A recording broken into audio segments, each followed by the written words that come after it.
ಶ್ರೀ ಗಣಪತಿ ಶಾರದಾ ಗುರುಭ್ಯೋ ನಮಃ. ಉತ್ತರಂ ಯತ್ ಸಮುದ್ರಸ್ಯ ಹಿಮಾದ್ರೇಶ್ಚೈವ ದಕ್ಷಿಣಂ ವರ್ಷಂ ತದ್ಭಾರತಂ ನಾಮ ಭಾರತೀಯತ್ರ ಸಂತತಿ. ಶ್ರೋತೃಗಳಿಗೆ ಶ್ರೀ ಸ್ಕಾಂದ ಮಹಾಪುರಾಣದ 3ನೆಯ ಬ್ರಹ್ಮಖಂಡದ ಸೇತು ಮಹಾತ್ಮ್ಯದಲ್ಲಿ ಅಗಸ್ತ್ಯ ತೀರ್ಥ ಪ್ರಶಂಸನ ಕಕ್ಷಿವದುದ್ವಾಹೋದ್ಯೋಗ ವರ್ಣನ ಎಂಬ 16ನೆಯ ಅಧ್ಯಾಯಕ್ಕೆ ಸ್ವಾಗತ.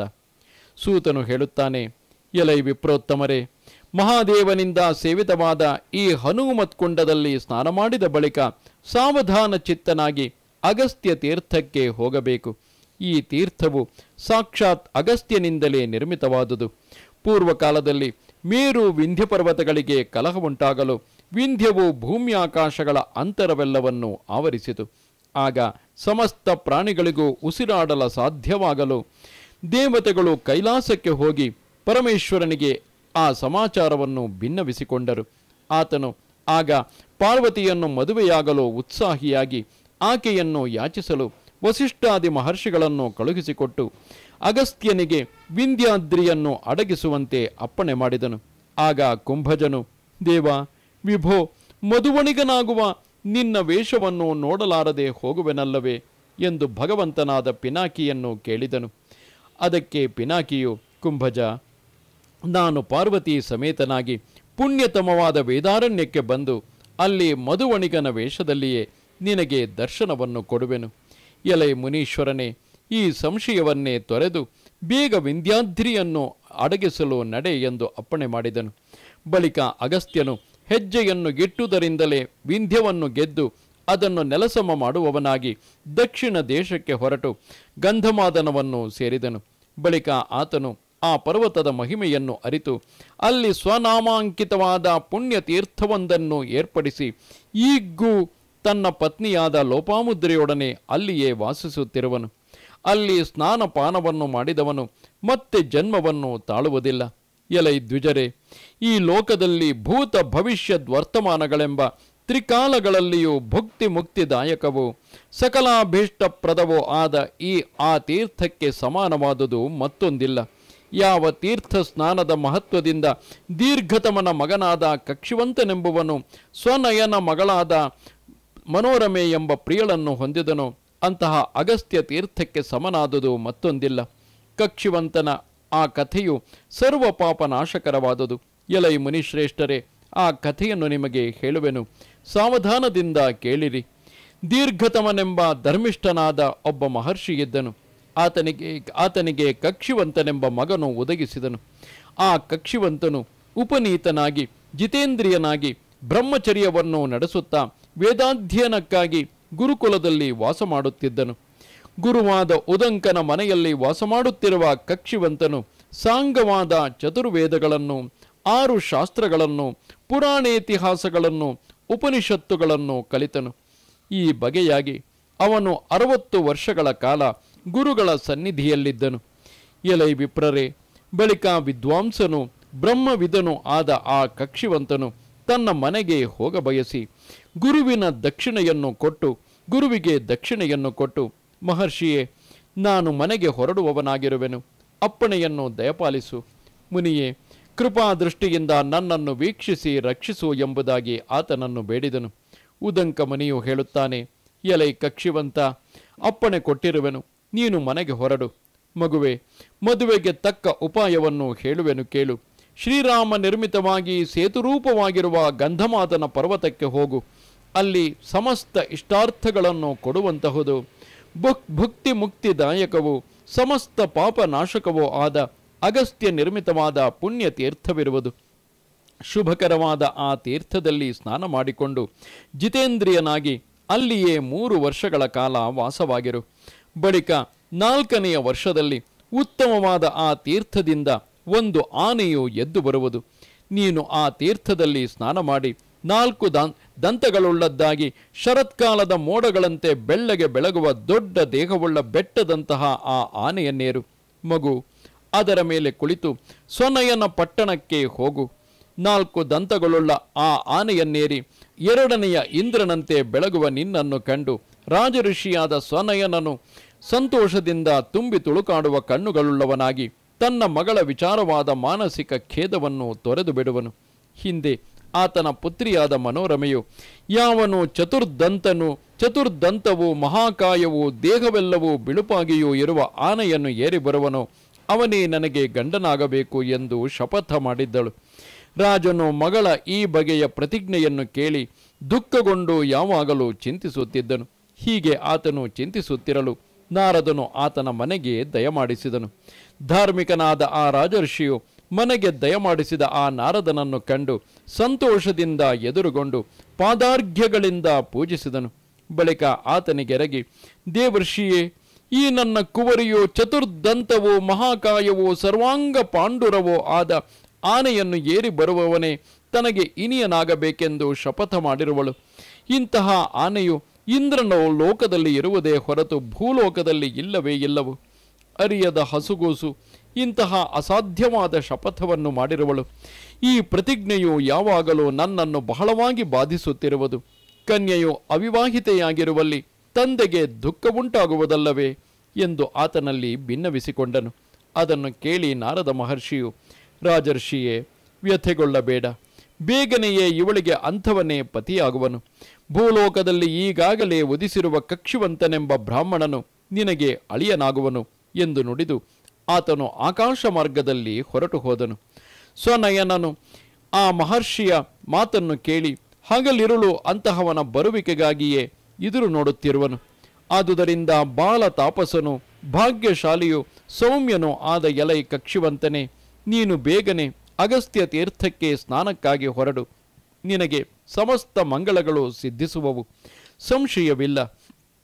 ಕಕ್ಷಿವಂತನು ಈ ರೀತಿಯಾಗಿ ಗುರುವಾದ ಉದಂಕನ ಅಪ್ಪಣೆಯನ್ನು ಪಡೆದು ಗಂಧಮಾದನದಲ್ಲಿನ ಅಗಸ್ತ್ಯ ತೀರ್ಥಕ್ಕೆ ಹೋಗಿ ಜಿತೇಂದ್ರಿಯನಾಗಿ ಅದರಲ್ಲಿ ಸ್ನಾನ ಮಾಡಿದನು. ಒಂದು ದಿನ ಆ ಮುನೀಶ್ವರನು ಕ್ಷೇತ್ರೋಪವಾಸವನ್ನು ಮಾಡಿ ಮಾರನೆಯ ದಿನ ಮತ್ತೆ ಅದರಲ್ಲಿ ಸ್ನಾನ ಮಾಡಿ ಪಾರಣೆಯನ್ನು ಮಾಡಿದನು. ರಾತ್ರಿಯಲ್ಲಿ ಅಲ್ಲಿಯೇ ಧರ್ಮಪರನಾಗಿ ವಾಸ ಮಾಡಿದನು. ಈ ಬಗೆಯಾಗಿ ಆ ಕಕ್ಷಿವಂತನು ನಿಯಮಯುಕ್ತನಾಗಿ ಒಂದು ದಿನ ಕಡಿಮೆಯಾಗಿ 3 ವರ್ಷಗಳನ್ನು ಕಳೆದನು. ಬಳಿಕ ಅದೇ ದಿನ ಸಾಯಂ ಸಂಧ್ಯೆಯನ್ನು ನೆರವೇರಿಸಿಕೊಂಡು ಆ ತೀರ್ಥದ ದಡದಲ್ಲಿಯೇ ಸುಖವಾಗಿ ಮಲಗಿದನು. ರಾತ್ರಿಯು 1 ಜಾವ ಮಾತ್ರ ಉಳಿದಿರುವಾಗ ಪ್ರಳಯ ಕಾಲದಲ್ಲಿ ಉಂಟಾಗುವ ಸಮುದ್ರದ ಅಲೆಗಳ ಹೊಡೆತದ ಆರ್ಭಟದಂತಿರುವ ಒಂದು ಧ್ವನಿಯುಂಟಾಯಿತು. ಅದರಿಂದ ಕಕ್ಷಿವಂತನು ಎಚ್ಚರಗೊಂಡನು.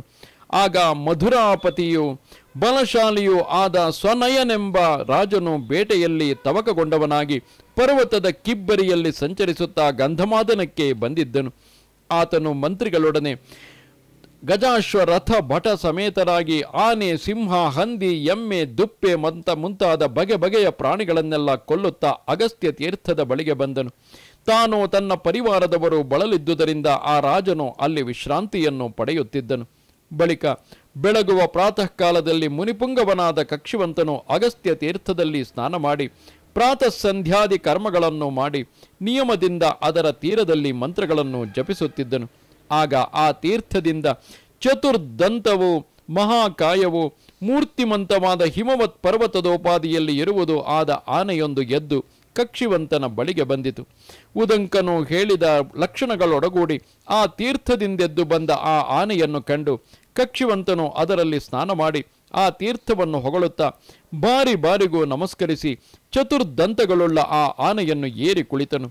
ಕೈಲಾಸ ಪರ್ವತದಂತಿರುವ ಆ ಆನೆಯನ್ನು ಏರಿದ ಬಳಿಕ ಕಕ್ಷಿವಂತನು ಸ್ವನಯನ ಪಟ್ಟಣಕ್ಕೆ ಹೋಗಲು ಇಷ್ಟಪಟ್ಟನು. ಆಗ ಸ್ವನಯ ರಾಜನು 4 ದಂತಗಳಿಂದ ಕೂಡಿದ ಬಿಳಿಯ ಆನೆಯನ್ನು ಏರಿದ ಆತನನ್ನು ಕಂಡು ಕಕ್ಷಿವಂತನೆಂದು ನಿಶ್ಚಯಿಸಿ ಸಂತೋಷ ಹೃದಯದಿಂದ ಆತನ ಬಳಿಗೆ ಬಂದು ಆತನನ್ನು ಕುರಿತು ಇಂತೆಂದನು. ಸ್ವನಯನು ಕೇಳುತ್ತಾನೆ, ಅಯ್ಯ ಬ್ರಾಹ್ಮಣ, ನೀನು ಯಾರ ಮಗ? ನಿನ್ನ ಹೆಸರೇನು? ಈ ಆನೆಯನ್ನೇರಿ ಎಲ್ಲಿಗೆ ಹೋಗಲು ಇಚ್ಛಿಸಿರುವೆ? ಹೇಳು ಎಂದು ಆತನನ್ನು ಕೇಳಿದನು. ಕಕ್ಷಿವಂತನು ಹೇಳುತ್ತಾನೆ, ಅಯ್ಯ, ನಾನು ದೀರ್ಘತಮಸನ ಮಗನು, ಕಕ್ಷಿವಂತನೆಂದು ನನ್ನ ಹೆಸರು. ಸ್ವನಯನೆಂಬ ರಾಜಋಷಿಯ ಪಟ್ಟಣಕ್ಕೆ ಹೋಗಿ ಆತನ ಮಗಳಾದ ಮನೋರಮೆಯನ್ನು ಮದುವೆಯಾಗಲು ಇಷ್ಟಪಟ್ಟಿರುವೆನು. ಚತುರ್ದಂತಗಳುಳ್ಳ ಆನೆಯನ್ನೇರಿ ಹೋಗಿ ಅವಳ ಪ್ರತಿಜ್ಞೆಯನ್ನು ಪೂರ್ತಿ ಮಾಡಿ ಅವಳನ್ನು ಪಾಣಿಗ್ರಹಣ ಮಾಡಿಕೊಳ್ಳುವೆನು. ಆಗ ಸ್ವನಯನು ಕಿವಿಗೆ ಅಮೃತದಂತಿರುವ ಆ ಮಾತನ್ನು ಕೇಳಿ ಸಂತೋಷದಿಂದ ಅರಳಿದ ಕಣ್ಣುಳ್ಳವನಾಗಿ, ಅಯ್ಯ ಕಕ್ಷಿವಂತನೇ, ಕೃತಾರ್ಥನಾದನು. ನಾನೇ ಸ್ವನಯನ ಎಂಬುವನು. ನೀನು ಮದುವೆಯಾಗಲು ಇಷ್ಟಪಟ್ಟಿರುವ ಮನೋರಮೆಯು ನನ್ನ ಮಗಳೇ. ಮುನಿಶ್ರೇಷ್ಠನು ಬಾಳ ತಪಸ್ವಿಯೂ ಆದ ಎಲೈ ಕಕ್ಷಿವಂತನೇ, ನಿನಗೆ ಸ್ವಾಗತವನ್ನು ಬಯಸುವೆನು. ಓ ತಪೋಧನ, ನನ್ನ ಕುವರಿಯಾದ ಮನೋರಮೆಯನ್ನು ಪರಿಗ್ರಹಿಸಿ ಅವಳೊಡನೆ ಗೃಹಸ್ಥ ಧರ್ಮವನ್ನು ನೆರವೇರಿಸಿಕೊಂಡಿರು ಎಂಬುದಾಗಿ ನುಡಿಯಲು, ಮಧುರಾಪುರದ ರಸನು ಸಂತುಷ್ಟನೂ ಆದ ಸ್ವನಯ ರಾಜನನ್ನು ಕುರಿತು ಆ ಕಕ್ಷಿವಂತನು ಹೇಳತೊಡಗಿದನು. ಕಕ್ಷಿವಂತನು ಹೇಳುತ್ತಾನೆ, ಅರಸನೇ, ನಿಯಮಾನುಷ್ಠಾನ ಪರನಾದ ದೀರ್ಘತಮನೆಂಬ ನನ್ನ ತಂದೆಯು ವೇದಾರಣ್ಯದಲ್ಲಿ ತಪವನ್ನು ಆಚರಿಸುತ್ತಿರುವನು. ಎಲೈ ಭೂಪತಿಯೇ, ಆತನ ಬಳಿಗೆ ಒಬ್ಬ ಬ್ರಾಹ್ಮಣನನ್ನು ಕಳುಹು. ಆಗ ಸ್ವನಯ ರಾಜನು ಆ ಮಾತನ್ನು ಕೇಳಿ ಸಂತುಷ್ಟನಾಗಿ ಬಹು ಸೇನೆಯೊಂದಿಗೆ ನಿಜ ಪುರೋಹಿತನಾದ ಸುದರ್ಶನನನ್ನು ಆತನ ಬಳಿಗೈದಳು ವೇದಾರಣ್ಯಕ್ಕೆ ಕಳುಹಿಸಿದನು.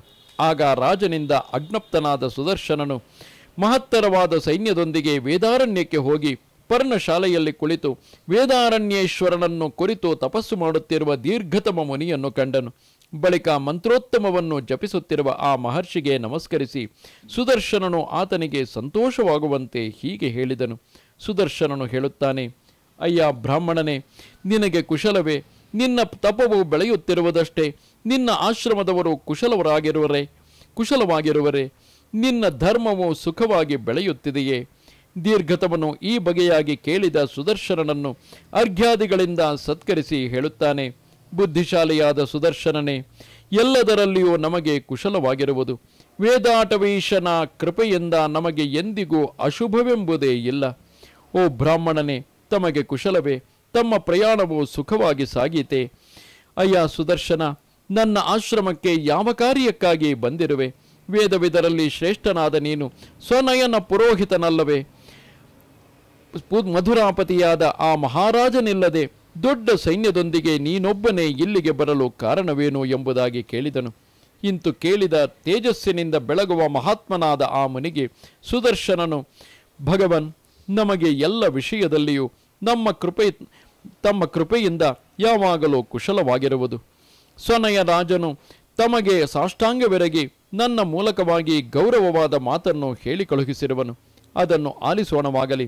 ಸ್ವನಯನು ಹೇಳುತ್ತಾನೆ, ಬ್ರಹ್ಮನ್, ನಿನ್ನ ಮಗನಾದ ಕಕ್ಷಿವಂತನು ಗಂಧಮಾದನ ಪರ್ವತದಲ್ಲಿ ಅಗಸ್ತ್ಯ ತೀರ್ಥದಲ್ಲಿ ಸ್ನಾನ ಮಾಡಿಕೊಂಡಿರುವನು.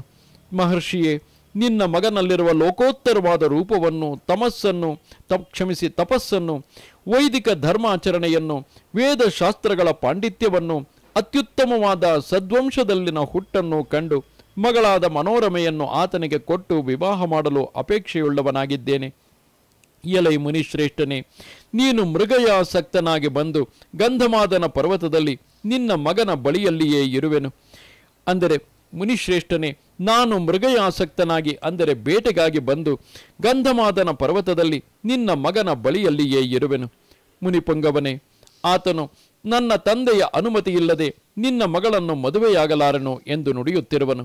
ಆತನಲ್ಲಿಯೇ ಅಭಿಮತಳಾದ ನನ್ನ ಕುವರಿಯನ್ನು ಆತನಿಗೆ ದಾನ ಮಾಡಲು ಅಪ್ಪಣೆಯನ್ನು ಕೊಡುವವನಾಗು.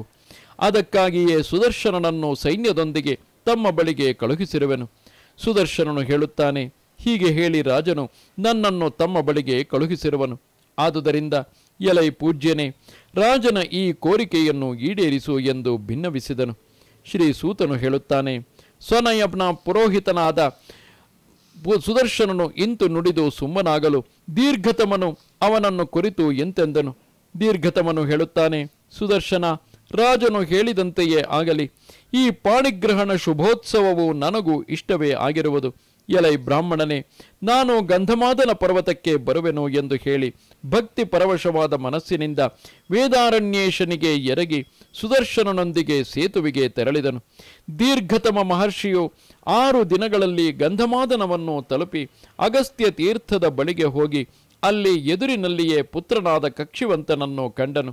ಕಕ್ಷಿವಂತನು ಸ್ವನಾಮೋಚ್ಚಾರಣ ಪೂರ್ವಕವಾಗಿ ತಂದೆಗೆರಗಿದನು.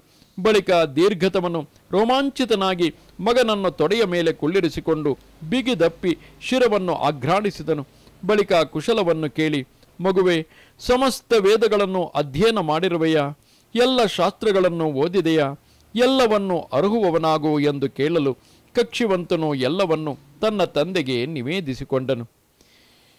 ಇಲ್ಲಿಗೆ 81,000 ಶ್ಲೋಕಗಳ ಸಂಹಿತೆಯೆಂದು ಪ್ರಸಿದ್ಧವಾದ ಶ್ರೀ ಸ್ಕಾಂದ ಮಹಾಪುರಾಣದ 3ನೆಯ ಬ್ರಹ್ಮಖಂಡದ ಸೇತು ಮಹಾತ್ಮ್ಯದಲ್ಲಿ ಅಗಸ್ತ್ಯ ತೀರ್ಥ ಪ್ರಶಂಸೆ ಕಕ್ಷುವುದು ದ್ವಾಹೋದ್ಯೋಗ ವರ್ಣನವೆಂಬ 16ನೆಯ ಅಧ್ಯಾಯವು ಮುಗಿದುದು. ನಮಸ್ತೆ ಶಾರದೆ ದೇವಿ ಕಾಶ್ಮೀರ ಪುರವಾಸಿನಿ ತ್ವಾಮಹಂ ಪ್ರಾರ್ಥಯೇ ನಿತ್ಯಂ ವಿದ್ಯಾದಾನಂಚ ದೇಹಿಮೆ. ನಮಸ್ಕಾರ.